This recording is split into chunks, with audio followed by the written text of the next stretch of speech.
Good morning, everybody. I thought I would come on here again to ask for some help from you, especially from you guys that might know something about really getting something ready for this winter weather that's coming.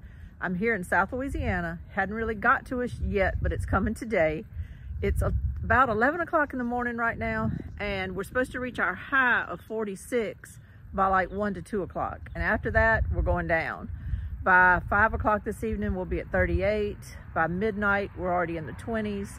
And then by, I think, 8 o'clock tomorrow morning, we're gonna be down to 19. It's gonna be even worse Tuesday night, Wednesday morning. By early Wednesday morning, we're gonna be hitting 16. So we went through that Arctic blast last year, but we weren't quite moved in here yet. We weren't staying the night here yet. So what I did last year was I just drained the water out of my house and then cut my water main off completely to where we didn't have water in our pipes, and we were staying off site and everything was fine. Nothing happened. This year, of course, we're living here, so it's a different story. We can't just cut our water off and do that. I've unscrewed all my water hoses from the little bibs, and then I've covered the bibs with the foam insulation and wrapped them with duct tape. I'm hoping that's going to be enough. I've got 2 of those on my house, and I did both of them the same way, and I took the water hoses off of both of them. But my question and why I'm on here today is about my sewer. My daughter just texted me and told me she saw something on the internet about people saying, don't forget about your sewer sprinklers. My sewer line is right there on my house. It comes down here to my big tank. This is my big septic system Modad tank thing. It comes down here and processes. Then it spits it through however it does, and that's my second tank over here. I have a second tank that is specifically set up to finish kind of processing the waste, and then it spits it out to the sprinklers.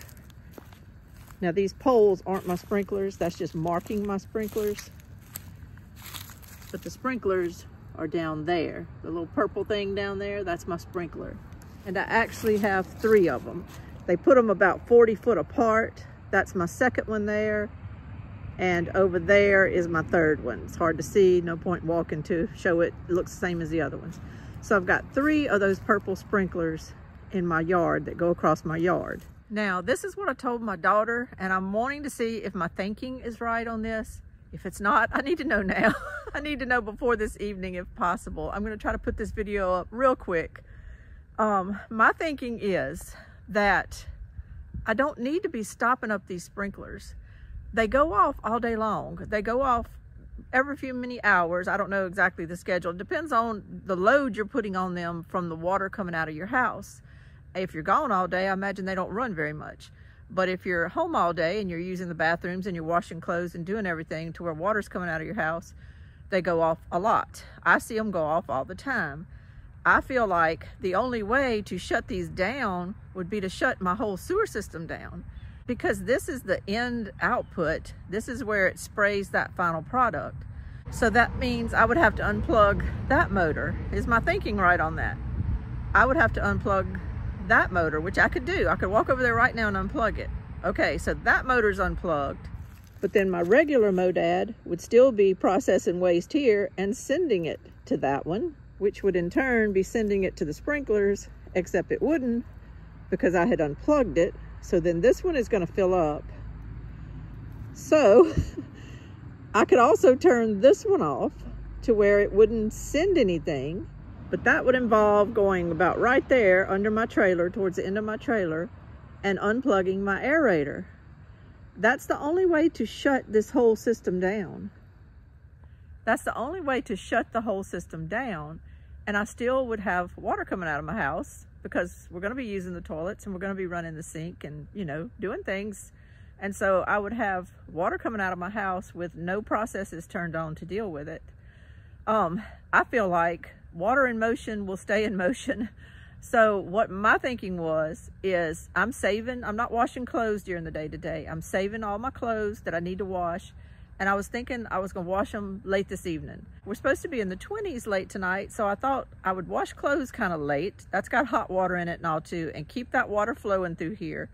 And it would probably go ahead and start sprinkling out. And then I was thinking I would just leave my dishes and not wash them in my dishwasher until after that. like midnight, 1, 2, 3 in the morning, go ahead and run my dishwasher and do my dishes and have that hot water running through our system as well, which would eventually trigger those sprinklers to cut on. I'm thinking water in motion will stay in motion. If I stop everything, I'm thinking things may not freeze, they may not freeze, but I'm thinking it is going to mess my sewer system up for my house if my aerator is shut off and if this extra pump out here is unplugged. Please give me your thoughts on that. What are you doing where you live? This is not a city system. This is strictly a sewer MODAD system that we have running here, and with an extra pump on it to send it to these sprinklers. Because we had to get the sprinklers, I had to have this extra pump. And if we had a leach field and all, it might be a different story. But I have this extra system that pumps it to those sprinklers. So I would appreciate any help y'all could give me. I would appreciate any advice you can give me before this evening so that I can do what I need to do and plan my dishes and my clothes. And then at some point, if I really should shut it off, I will. This is Lainey from Hilltop Home Place. I thank y'all for being a resource for me that I can come to and ask questions when I need some help, because I'm dealing with a lot of these things myself and I do need help sometimes. Thank y'all very much. Y'all have a great day and stay warm. Bye-bye. I felt like I needed to jump back on here and say they are calling for a wintry mix tonight. Like by midnight or so to 2 and 3 in the morning, they're calling for a wintry mix and some sleet. We don't get that a whole lot here in South Louisiana, but they are calling for it tonight. So it is going to be some precipitation. They're calling for some rain during the day today. They keep kind of backing that off though, and right now I don't feel like it's going to rain. It's sunny out here. It's nice. I think some of that rain they were calling for all day today is maybe going to be pushed back to this evening, but then it's going to deteriorate as the temperatures drop to give us some wintry mix. So we are expected to have that. So if that would impact my sewer advice from you, then I wanted to let people know that we are expecting some wintry mix. Thank y'all so much. Bye-bye.